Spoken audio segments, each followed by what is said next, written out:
दोस्तों, हिंदू धर्म में पूजा पाठ के कुछ नियम बने हुए हैं और उनका पालन करना अनिवार्य माना गया है। भगवान की पूजा करते समय उन्हें भोग चढ़ाने की परंपरा है और यह भोग केवल बाहर मंदिर में ही नहीं, बल्कि घर के मंदिर में भी रोजाना लगाया जाता है। भोग के जरिए भगवान के प्रति प्रेम और आस्था प्रकट की जाती है। लेकिन अक्सर हमारे मन में यह सवाल आता है कि भोग लगाने के बाद उसका क्या करना चाहिए और उस भोग को कितनी देर बाद खाना चाहिए।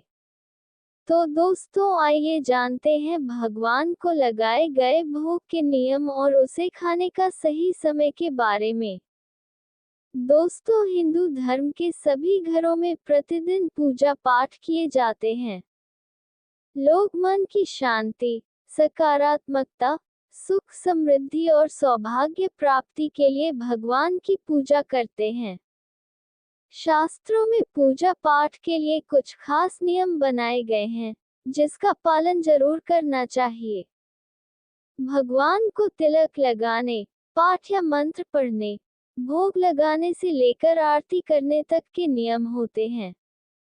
जो व्यक्ति नियमों का पालन करते हुए पूजा पाठ करता है, भगवान उसकी सभी मनोकामनाएं पूरी करते हैं।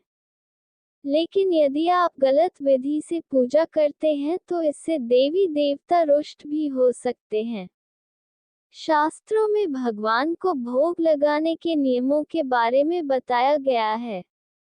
अगर आप भी पूजा में भगवान को भोग अर्पित करते हैं तो इससे जुड़े नियम आपको अवश्य जानना चाहिए।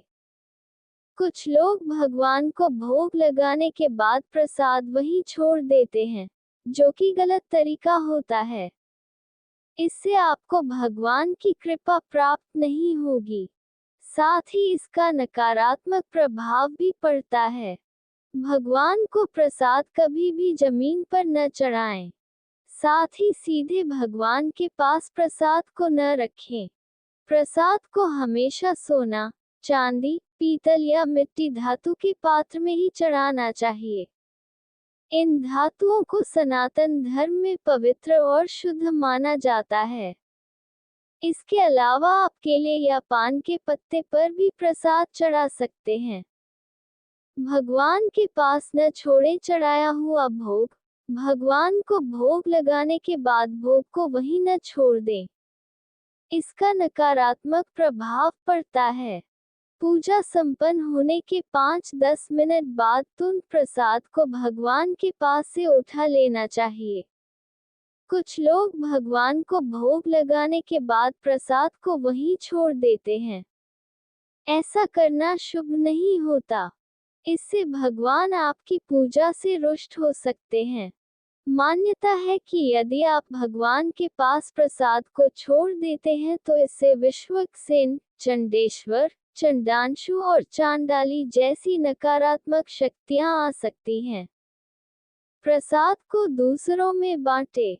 इसे परिवार और दूसरे लोगों में बांटना चाहिए। यदि आपका व्रत नहीं है तो आप भी प्रसाद को ग्रहण करें।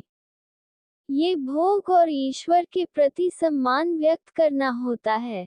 इससे भगवान भी प्रसन्न होते हैं और आशीर्वाद देते हैं। भगवान को भोग अर्पित करने के कुछ नियम होते हैं, जिसके अनुसार भगवान को कभी भी नमक व मिर्च आदि से बना हुआ भोग नहीं चढ़ाना चाहिए। साथ ही भगवान को ऐसा भोग कभी न चढ़ाएं, जो लहसुन प्याज से तैयार किया गया हो। पूजा में हमेशा फल और मिष्ठान का ही भोग लगाएं। कुछ विशेष अनुष्ठान में सात्विक चीजों का भोग लगाया जा सकता है। भगवान को हमेशा ताज़ा भोग लगाया जाता है, इसलिए ध्यान रखें कि गलती से भी बासी चीजों का भोग न लगाएं।